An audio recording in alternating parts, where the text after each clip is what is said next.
Hello guys, मैं श्रवण कुमार गुप्ता आप सभी को आपके अपने यूट्यूब चैनल ऑनलाइन एग्जाम की पाठशाला में बहुत बहुत स्वागत करते हैं। आज हम पढ़ेंगे इंडियन ज्योग्राफी का टॉप 20 क्वेश्चन, ठीक है। और सारे क्वेश्चन को इस डिस्कशन भी करते रहेंगे ताकि कोई कन्फ्यूजन नहीं रहे, सभी पॉइंट को आप लोग आसानी से समझ सके, ठीक है। वैसे प्रश्न हैं जो रेलवे, एनटीपीसी हो, ग्रुप डी, एसएससी हो, बीपीएससी हो, सारे एग्जामों के लिए बहुत ही बढ़िया इंपॉर्टेंट क्वेश्चन है, ठीक है। सो आप लोग इस वीडियो को पूरे अंत तक जरूर देखिएगा। चलिए क्वेश्चन को स्टार्ट करते हैं बिना विलंब के।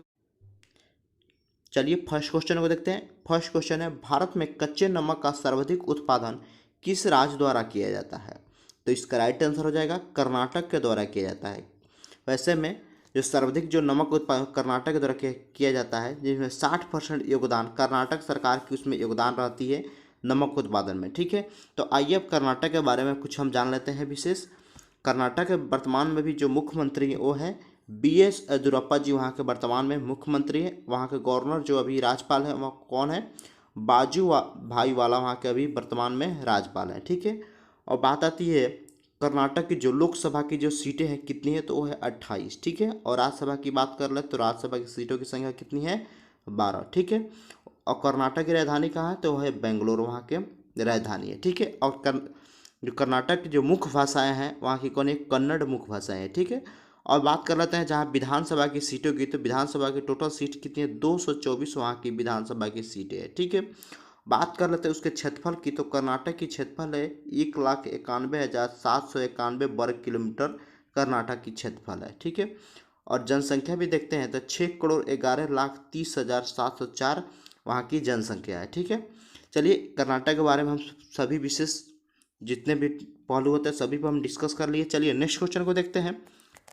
नेक्स्ट है, अरुणाचल प्रदेश का पूर्ण जो राज्य का दर्जा कब मिला था, ठीक है। तो इसका राइट आंसर हो जाएगा ऑप्शन सी, 1987 में मिला था। कब? 20 फरवरी 1987 में अरुणाचल प्रदेश को पूर्ण राज्य की दर्जा मिला था। उससे पहले क्या था अरुणाचल प्रदेश? वो उससे पहले एक केंद्र शासित प्रदेश था, ठीक है। तो आइए अब अरुणाचल प्रदेश की बात आती है तो अरुणाचल प्रदेश के बारे में कुछ हम जान लेते हैं। अरुणाचल प्रदेश का बारे में जानते हैं। वहाँ की जो अभी वर्तमान में राज्यपाल हैं, वहाँ का राज्यपाल है BD मिश्रा, वहाँ के अभी वर्तमान में राज्यपाल हैं, ठीक है। और बात करते हैं वहाँ के मुख्यमंत्री के, तो मुख्यमंत्री हैं वर्तमान में अभी पेमा खांडू जी, वहाँ के मुख्यमंत्री हैं, ठीक है। और वहाँ के विधानसभा की जो सीटों की संख्या कितनी है? 60 सीटें हैं। और राज्यसभा की सीटें 1 सीट है और लोकसभा की 2 सीटें हैं, ठीक है। चलिए नेक्स्ट देखते हैं।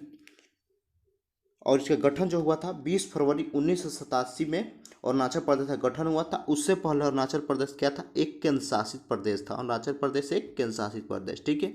अब क्षेत्रफल की बात कर लेते हैं तो इसका है 83,743 किलोमीटर इसकी वर्ग किलोमीटर की क्षेत्रफल है। और राजधानी ईटानगर इनकी राजधानी है, ठीक है। चलिए और नेक्स्ट बात, और जो जिसका हाई कोर्ट की बात हम कर लेते हैं, तो हाई कोर्ट अभी इसका खंडपीठ जो अभी ईटानगर में है, लेकिन मुख्य पीठ आपको गुवाहाटी जो हाई कोर्ट है उसी के अंदर में आता है, ठीक है। चलिए इसकी जनसंख्या है 13,83,727 वहाँ की अभी वर्तमान में जनसंख्या है, ठीक है। और क्वेश्चन आ जाता है दास की सबसे ज़्यादा जनसंख्या वृद्धि वाला राज्य कौन सा है? तो है अरुणाचल प्रदेश, इसका राइट आंसर होगा, ठीक है। चलिए नेक्स्ट क्वेश्चन को देखते हैं। नेक्स्ट है, बनिहाल दारा भारत के किस राज्य में स्थित है, ठीक है। बहुत बढ़िया क्वेश्चन है, बार बार एग्जाम पूछता है। तो ऐसे में इसका राइट आंसर है जम्मू कश्मीर, इसका राइट आंसर हो जाएगा।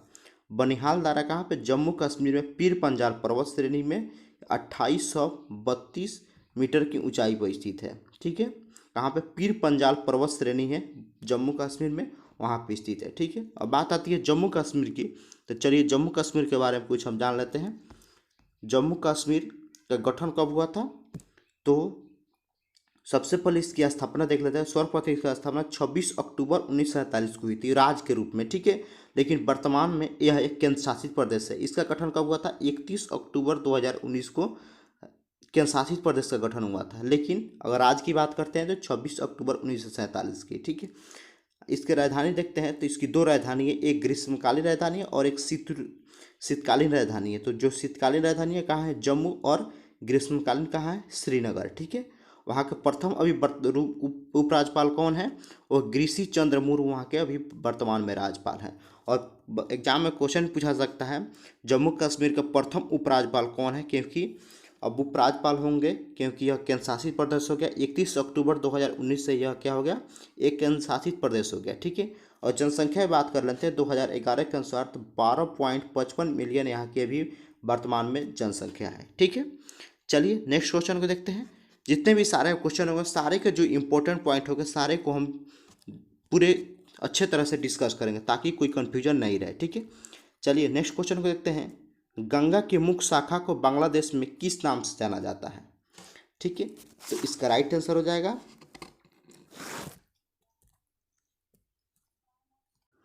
तो इसका राइट आंसर पद्मा के नाम से जाना जाता है। गंगा को बांग्लादेश में कहाँ से, पद्मा के नाम से जाना जाता है, ठीक है। और जमुना को किस नाम से जाना जाता है, ब्रह्मपुत्र को जमुना के नाम से जाना जाता है। और फिर बात आती है मेघना की, तो बांग्लादेश की एक नदी है, कौन सी है, मेघना नदी, ठीक है।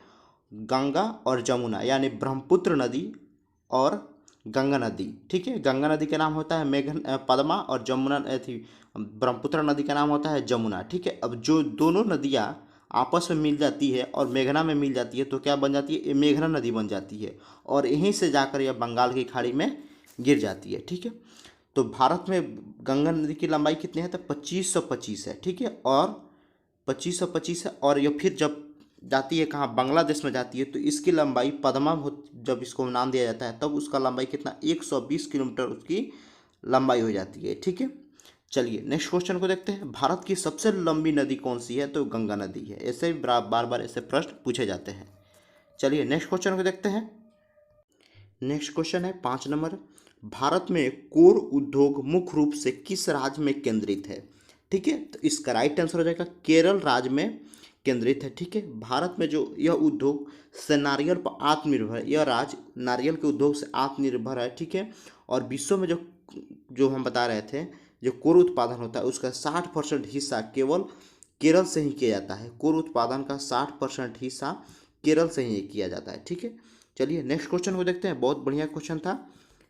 नेक्स्ट, निम्नलिखित राज्यों पर विचार कीजिए, मध्य प्रदेश, उड़ीसा और छत्तीसगढ़। उपरोक्त में से कौन सा राज्य हीरे उत्पादन करता है, ठीक है। तो ऐसे में हम जानते हैं कि उड़ीसा में हीरे का खदान है नहीं, और छत्तीसगढ़ में भी नहीं है। ज़्यादातर मध्य प्रदेश से निकाला जाता है। तो मध्य प्रदेश में कहाँ है, तो मध्य प्रदेश की बुंदर और पाना नामक खदान है, ठीक है। बुंदर और पाना नामक खदान है जहाँ से हीरे की निकासी की जाती है, ठीक है। चलिए तो ऐसे में इसका राइट आंसर हो जाएगा केवल ऑप्शन ए इसका राइट आंसर हो जाएगा, ठीक है। चलिए नेक्स्ट क्वेश्चन को देखते हैं। 6 नंबर क्वेश्चन बहुत बढ़िया था। नेक्स्ट है, थोरियम का मुख्य स्रोत मोनाजाइट सैंड भारत के किस राज्य में प्रमुखता से पाया जाता है, ठीक है। बहुत ही बढ़िया क्वेश्चन था। तो ऐसे में इसका राइट आंसर हो जाएगा ऑप्शन बी यानी केरल, ठीक है। थोरियम का मुख्य जो स्रोत होता है मोनाजाइट सैंड के लिए वो तो इसका राइट आंसर हो जाएगा केरल, ठीक है।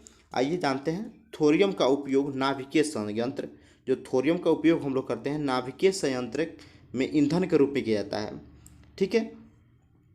तो ऐसे में इसका राइट आंसर हो जाएगा ऑप्शन बी यानी केरल, ठीक है। चलिए नेक्स्ट क्वेश्चन को देखते हैं।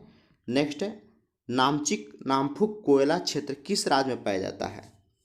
नामचिक और नामफुक कोयला क्षेत्र किस राज्य में पाया जाता है, तो इसका राइट आंसर हो जाएगा अरुणाचल प्रदेश में पाया जाता है।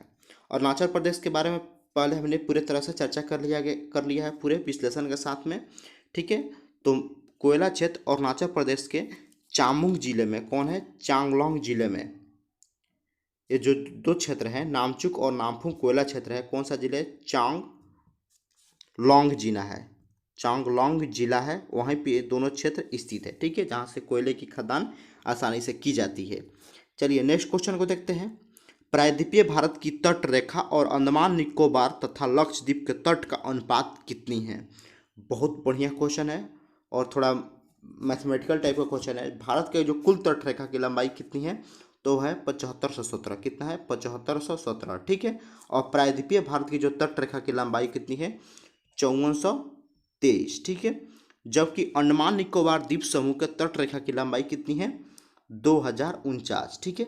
तो ऐसे में पूछा है प्रायद्वीपीय भारत की तट रेखा अंडमान निकोबार की तट रेखा का अनुपात कितनी है, ठीक है। तो ऐसे में इसका राइट आंसर हो जाएगा ऑप्शन बी इसका राइट आंसर हो जाएगा 2:5:1, ठीक है। थोड़ा मैथमेटिकल बेसिक क्वेश्चन है, ठीक है। चलिए नेक्स्ट क्वेश्चन को देखते हैं। नेक्स्ट है, मालवा का पठार मुख्य रूप से किन राज्यों में पाया जाता है? ठीक है, तो मालवा का पठार हम जानते हैं कि मध्य भारत में स्थित है। ठीक है, लगभग 81,767 किलोमीटर स्क्वायर में फैला हुआ है। कहाँ पे? 81,767 किलोमीटर स्क्वायर तक फैला हुआ है मालवा का पठार। किस किस राज्य में? तो यह है मध्य प्रदेश, गुजरात और राजस्थान। ठीक है, ये मध्य प्रदेश, गुजरात और राजस्थान में मुख्य रूप से मालवा का पठार फैला हुआ है। ठीक है, चलिए, बहुत बढ़िया क्वेश्चन था। इस वीडियो में इतना ही, फिर मिलेगा नेक्स्ट वीडियो में। वीडियो पसंद है तो वीडियो को लाइक करें और चैनल सब्सक्राइब करके बेल आइकन जरूर प्रेस करें ताकि आने वाले सारे वीडियो का नोटिफिकेशन आप तक मिलता रहे। ओके बाय, जय हिंद।